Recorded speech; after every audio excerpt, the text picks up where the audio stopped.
오늘 저녁에도 하나님의 귀한 은혜가 사모하는 심령들 가운데 함께 하시기를 주님의 이름으로 간절히 축원을 드립니다. 세계의 지성이라고 손꼽히는 학자들이 함께 모여서 책을 하나 냈는데요. 시간박물관이라는 책을 냈습니다. 근데 이 책의 첫 번째 챕터 1장은 바로 시간의 창조입니다. 어떻게 인간이 시간을 발견하게 되었고, 또 어떻게 이것을 체계화하게 되었고, 또 어떻게 적용하게 되었는지를 다루고 있는데요. 이 책에서 대표 저자인 움베르토 에코는 인류 문화의 공통점 가운데 하나가 바로 시간을 창조하게 되었다고 말하고 있습니다. 그래서 그는 말하기를 인류의 가장 위대한 발견은 바로 시간이고, 그리고 이 시간은 인간에게 가장 독특한 문화라고 이야기하고 있습니다. 가만히 보면 인간만이 시간을 감지하고 있습니다. 그리고 그 시간을 셀 수 있는 도구를 만들었죠. 그게 바로 시계입니다.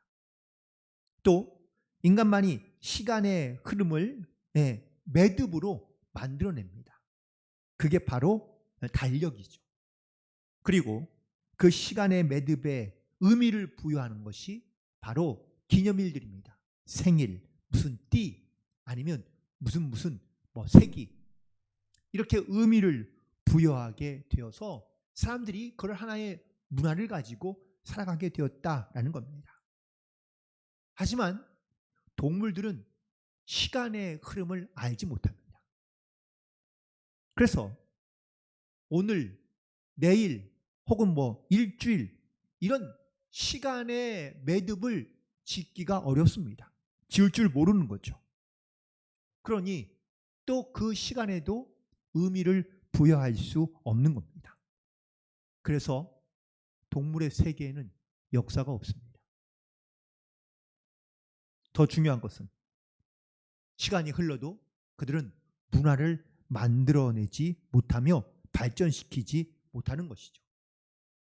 그래서 수천 년이 지나도 그냥 그대로의 모습을 가지고 살아가고 있으며 앞으로도 마찬가지일 가능성이 큽니다.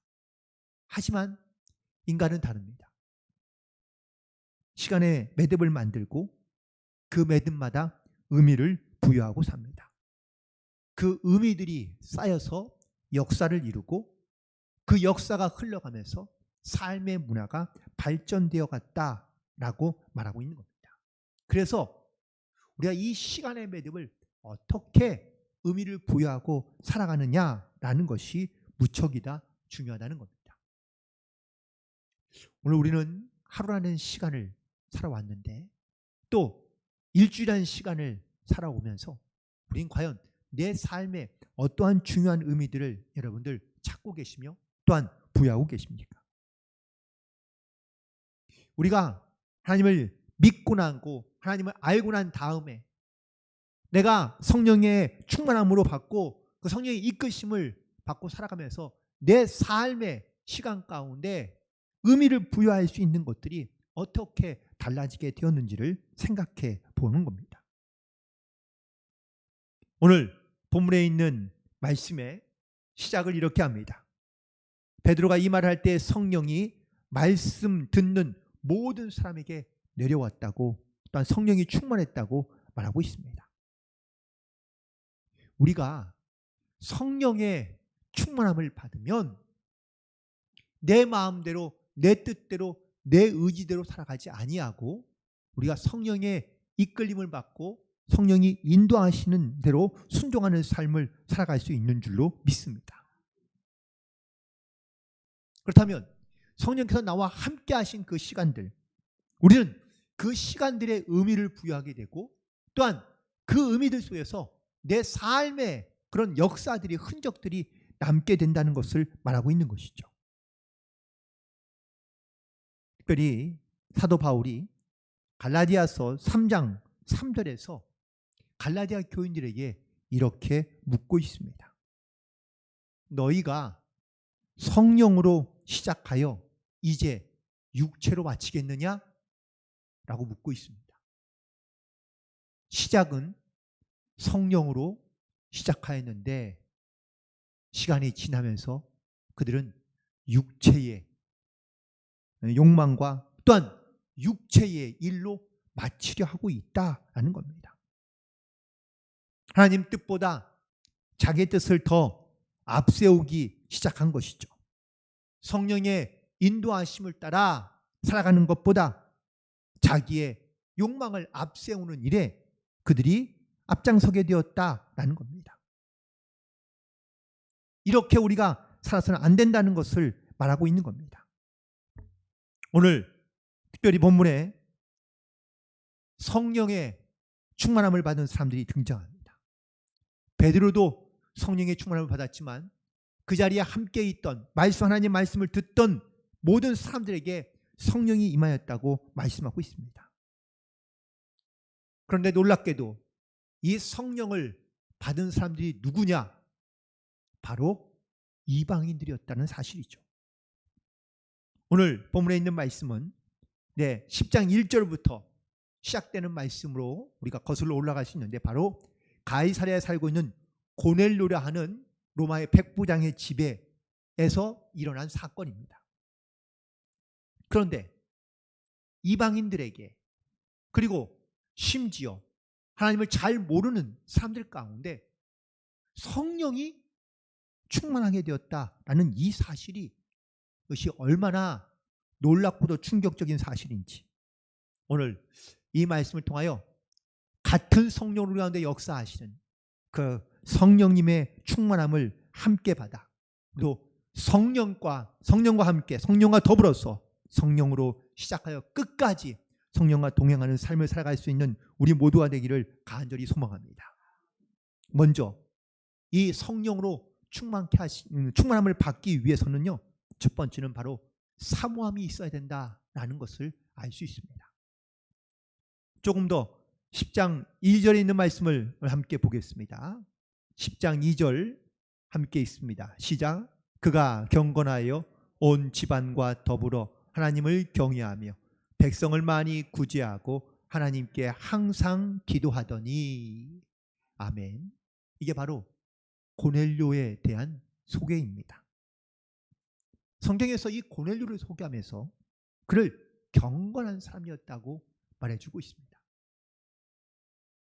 이 그의 경건함은 당시 많은 사람들 가운데 이미 벌써 알려질 만큼 또한 인정받고 있었다라는 사실이죠.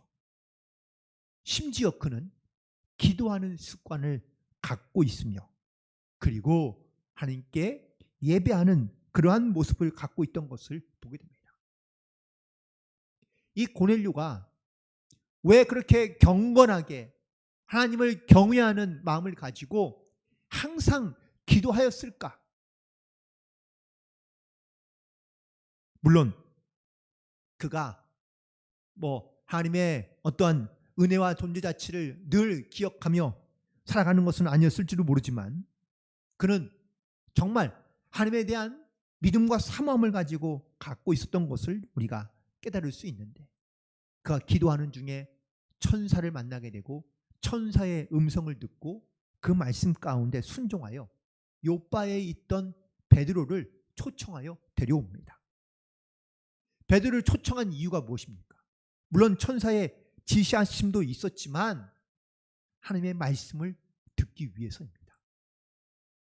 그리고 드디어 베드로를 자기의 집에다 모셔놓고 하나님의 말씀을 들을 때에 오늘 44절이죠. 성령이 말씀 듣는 모든 사람에게 내려왔다고 증거하고 있습니다. 결국 이 자리에 모여있던 모든 사람들에게 바로 성령의 충만함이 나타나게 되었다라는 사실이죠. 그런데 조금 더 우리가 이 말씀을 깊이 있게 묵상해 보니 말씀을 듣는 도중에 성령께서 내려오신 것을 보게 됩니다. 여러분 혹시 말씀 듣다가 성령 받아보신 적 있나요? 우리가 말씀을 듣고 그 말씀 붙잡고 뜨겁게 기도해도 사실 우리가 성령을 받을까 말까 할 수 있는데, 정말 말씀을 듣고 그 말씀 중에 내가 하나님의 임재를 경험하고 하나님의 어떤 성령을 체험하는 일들은 결코 흔한 일은 아닙니다. 사모하는 자들에게, 말씀을 사모하는 자들에게 하나님께서 이 성령으로 역사해 주신 줄로 믿습니다. 말씀이 끝나기도 전에 말씀을 듣는 모든 사람들 가운데 이미 성령이 충만하고 하나님의 임재 가운데 들어가게 되었다라는 사실입니다. 이것이 바로 이 고넬료가, 또한 그 집에 모여있던 모든 사람들이 성령을 받게 된 가장 중요한 이유 중에 하나입니다. 간절히 사모하는 마음, 또한 하나님의 말씀을 정말 간절히 기대하고 소망하는 마음을 가지고 하나님의 말씀을 들을 때에 그 말씀 가운데 성령께서 역사하시면, 말씀을 듣는 중에라도 우리의 마음 가운데 감동이 오고 또한 하나님의 임재가 역사가 나타나게 해주는 줄로 믿습니다. 이 말씀에 가장 좋은 예수님 비유가 하나 있죠. 그건 바로 씨 뿌리는 비유입니다.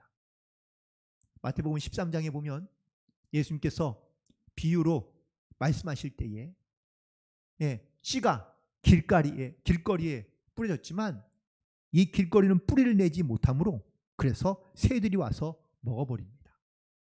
두 번째는 얕은 돌밭에 떨어졌는데 뿌리를 내리지만 뿌리가 약하여 그리고 싹이 나오나 해가 뜨게 되자 곧 뿌리가 없어지고 말라버리게 되었다고 말씀하고 있습니다.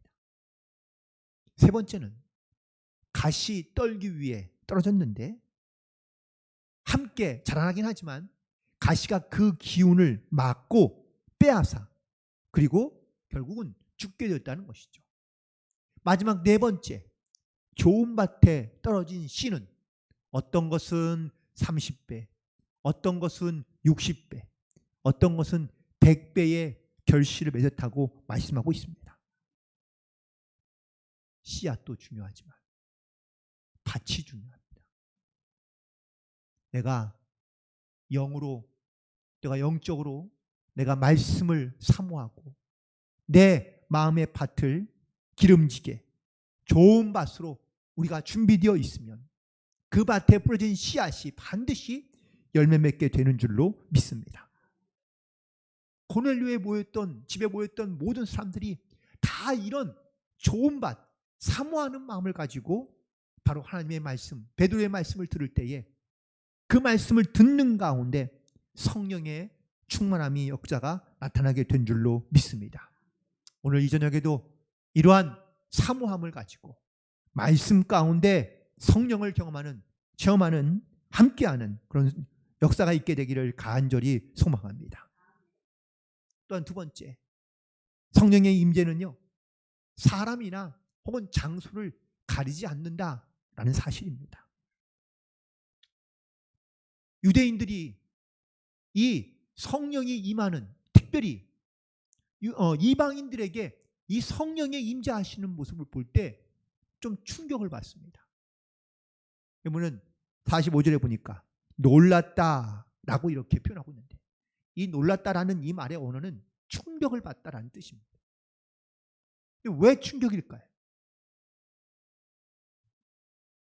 보통 여기에 이제 베드로와 함께 온 사람들의 신분이 등장하는데 할례 받은 신자들이라고 기록하고 있습니다. 할례 받은 신자들이란 과연 어떤 사람들일까요? 유대인, 그리스도인입니다.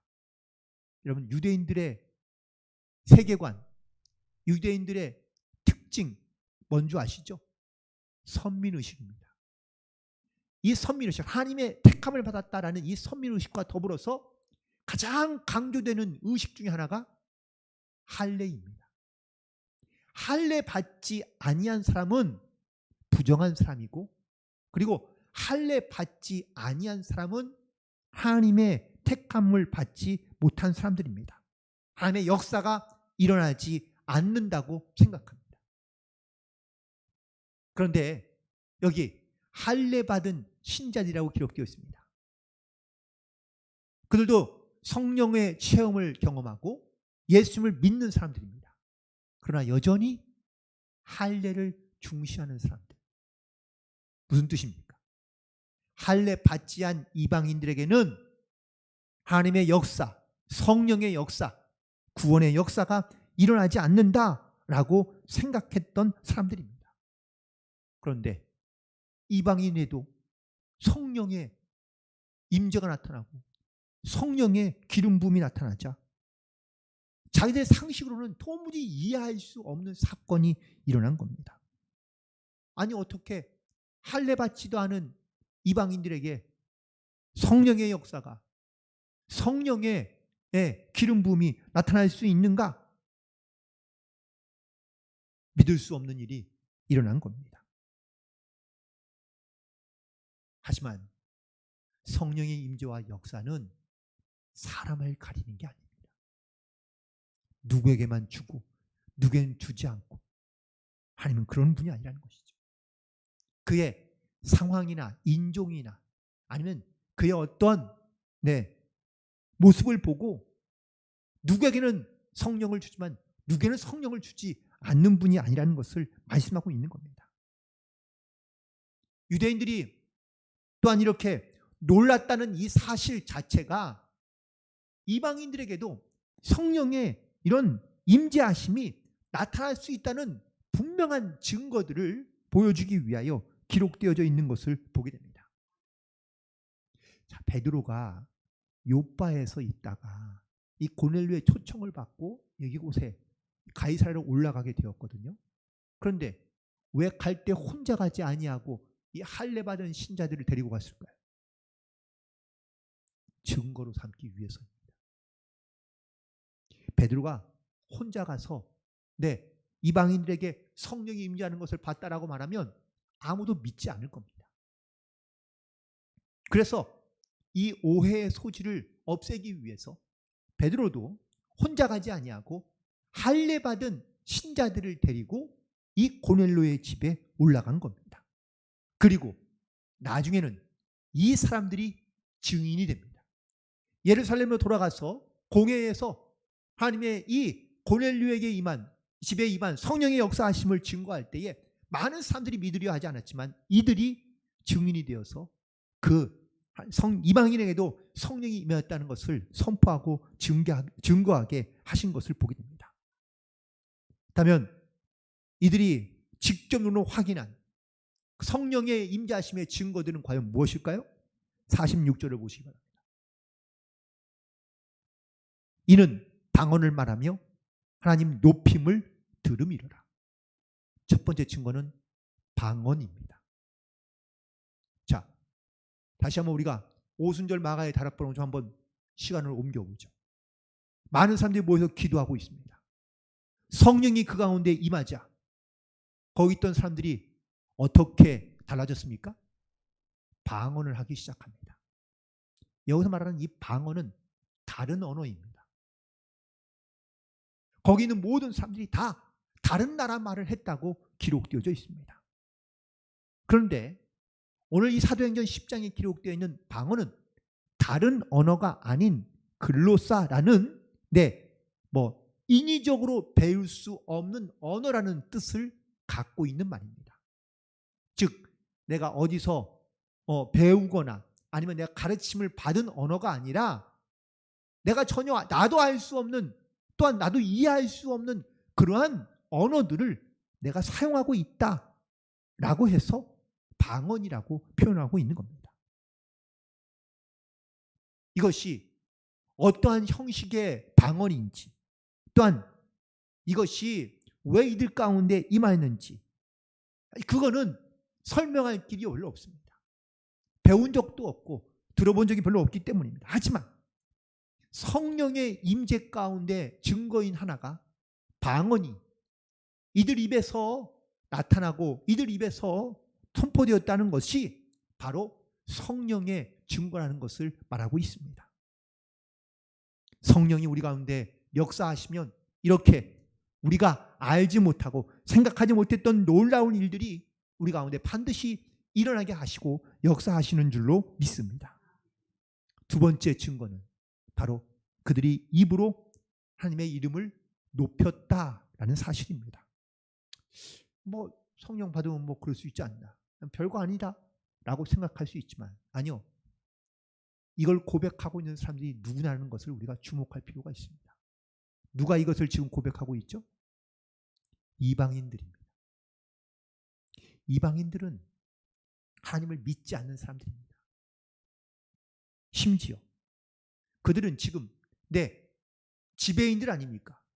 로마의 백부장과 그리고 그의 아는 사람들이 모였으면 다 끼리끼리 모여 있겠죠. 그런데 이런 사람들끼리 모여서 베드로의 말씀, 베드로의 말을 들을 때에 그들 가운데 방언이 터지고 그들 가운데 하나님을 인정하는, 하나님을 정말 높여드리는 이런 경배하는 이런 믿음의 고백을 했다는 것은 굳이 그들이 뭐 자기 나라의 신도 아닌 다른 나라의 신을 내가 인정하고 그에게 경배하는 것이 이것이 뭐가 대단한 일인가 라고 생각할 수 있겠지만 이것이 정말 그들의 신앙의 고백, 믿음의 고백이 되었다라는 이 사실 자체가 바로 어떤 지식이나 배움으로 말미암아 얻어진 것이 아니라 성령께서 그들의 마음을 주장하시고 그들의 입술을 주장하고 계신다는 증거로서 이렇게 기록되어 있는 줄로 믿습니다. 고린도전서 12장 3절에 있는 말씀을 보시면, 그러므로 내가 너희에게 알리노니 하나님의 영으로 말하는 자는 누구든지 예수를 저주할 자라 하지 아니하고 또 성령으로 아니하고는 누구든지 예수를 주시라 할 수 없느니라 라고 고백하고 있습니다. 다시 말하면 성령이 역사하지 않고는 예수님을 나의 주님으로 고백할 수 없다라고 선언하고 선포하고 있는 겁니다. 여러분, 우리가 신앙생활을 하면서 내게 믿음이 들어오기 시작하고 또한 내가 하나님의 은혜와 사랑을 경험하기 시작하면서 우리의 입술 가운데 그래, 예수님은 나의 주님이시다 라고 고백할 수 있는 것은 이건 내가 하는 것이 아니라 성령께서 우리 가운데 계셔야, 성령께서 우리 가운데 역사하셔야 바로 우리가 예수를 주님으로 시인하고 고백할 수 있는 줄로 믿습니다. 하물며 이방인들이었던 이 사람들이 예수를 주님이라고 고백하며 시인할 수 있는 것은 이거는 성령의 은혜이며 역사밖에 되지 않는다는 것을 증거하고 있는 겁니다.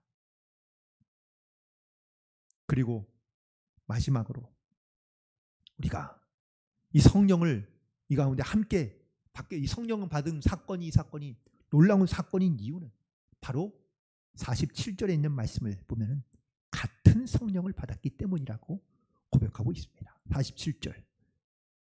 이에 베드로가 이르되 이 사람들이 우리와 같이 성령을 받았으니 누가 능히 물로 세례 베품을 그 말이요. 우리와 같은 성령은 과연 어떤 성령일까요? 오순절 마가의 다락방에서 받았던 성령인 줄 믿습니다. 그때의 성령과 지금 고넬료 집에서 나타난 성령의 역사가 다른 성령입니까? 아닙니다. 같은 성령입니다. 그렇다면 오순절 마가의 다락방의 성령, 고넬료 집의 성령, 그리고 지금 우리 가운데 역사하는 성령은 다른 성령입니까? 같은 성령인 줄로 믿습니다.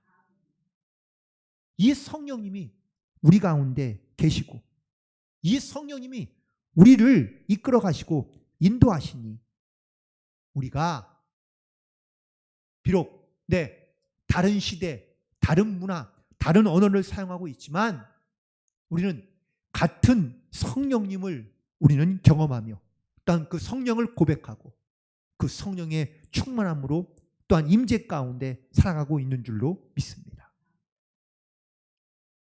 성령이 그 가운데 임하여 같은 성령을 받았다고 고백하는 것은 베드로가 이방인이지만 당신도 이제는 하나님의 자녀이다 라고 선언하고 선포하고 있는 것이죠.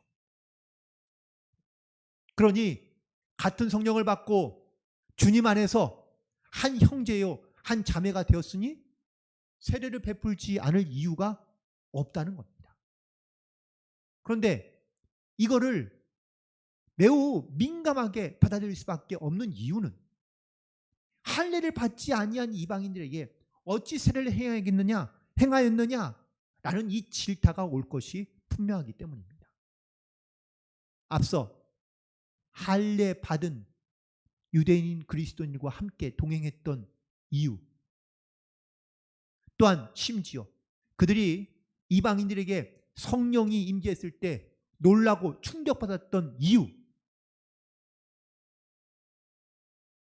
하지만 성령님께서는 이방인들에게도 하나님의 영이 임할 수 있다고 성령이 있다는 것을 깨닫게 하시고 또한 그들 가운데 보여주심으로 말미암아 그들도 성령의 임재를 통하여 또한 세례받게 되고 하나님의 거룩한 자녀가 된 것처럼 이제 이 이방인들에게도 비록 육체적으로는 할례를 받지 아니한 존재들이지만 사람들이지만 그 안에 성령이 계시고 성령의 역사하심으로 말미암아 그들이 육체 할례를 떠나 영적인 할례를 받은 하나님의 거룩한 백성들로 우리가 거듭나며 또한 그 믿음의 고백으로 살아가게 되는 줄로 믿습니다. 그래서 베드로는 48절에 있는 말씀을 통하여 선포합니다. 예수 그리스도의 이름으로 세례를 베풀라. 그리고 며칠 더 그들은 거기에 머물러 있어서 복음을 전하며 증거하는 그러한 사명을 감당하게 된 줄로 믿습니다. 말씀을 정리하면서 오순절 마가의 다락방에 예수님의 제자들과 수많은 사람들이 모여서 예수님께서 약속하신 성령을 받기까지 그들이 함께 사모함으로 기도했습니다. 그들이 간절히 사모하는 마음을 가지고 기도했을 때 그들 가운데 성령의 임재가 나타나기 시작하고 그 성령의 임재의 증거로서 방언이 터지고 또한 서로 사랑하고 교제하며 또한 함께 나누기를 기뻐했던 그 기쁨과 사랑이 그 예루살렘 교회 공동체 안에 충만했던 것을 보게 됩니다. 그리고 그것은 예수님께서 명하신 예루살렘과 온 유대와 사마리아 여기까지는 바로 복음이 전해지고 또한 복음이 나타나는 그런 시작점이 된 줄로 믿습니다. 그런데 그 뒤에 예수님 말씀의 맨 마지막 부분 땅 끝까지 이르러 라는 이 말씀의 시작점은 바로 이 고넬료의 집에서부터입니다. 오순절 임하였던 성령이 고넬료의 집에 모여있던 모든 사람들 가운데 임하였다고 기록되어져 있습니다. 할례를 받지 않은 이방인들이었지만 그들에게도 성령의 임재가 똑같이 나타난 이 사건으로 말미암아 할례를 받았던 신자들은 충격을 받습니다. 할례 받지 아니한 사람들에게도 성령이 임재하는구나. 이 사건을 기점으로 이방인들에게도 복음이 전해지기 시작했고 또한 이 사건을 통하여 바로 땅 끝까지 복음이 전파되는 시작점이 된 줄로 믿습니다. 그리고 오순절 마가의 다락방과 고넬료의 집에 임했던 성령은 지금도 이 자리에 같은 성령으로 역사하는 줄로 믿습니다. 그때 임하셨던 성령님이 사모하는 자들에게 사람과 장소를 가리지 아니하시고 그리고 같은 성령으로 우리 가운데 역사하고 동행하심을 오늘 다시 한번 믿음으로 고백하며 성령을 기다리는 간절히 사모하는 마음을 가지고 주님 앞에 기도하는 자들에게 성령을 경험하고 체험하는 또한 임재를 경험하는 놀라운 은혜가 있기를 간절히 소망하며 또한 우리를 통하여 복음이 말씀이 성령이 모든 사람들 가운데 땅 끝까지 전해질 수 있도록 우리를 그 복음의 증인으로 사용해 주시기를 또한 간절히 소망하며 그 믿음의 사명을 감당하며 믿음으로 성령으로 충만하여 승리하는 삶을 살아가는 우리 모두가 되기를 주님의 이름으로 간절히 축원을 드립니다. 기도하시겠습니다.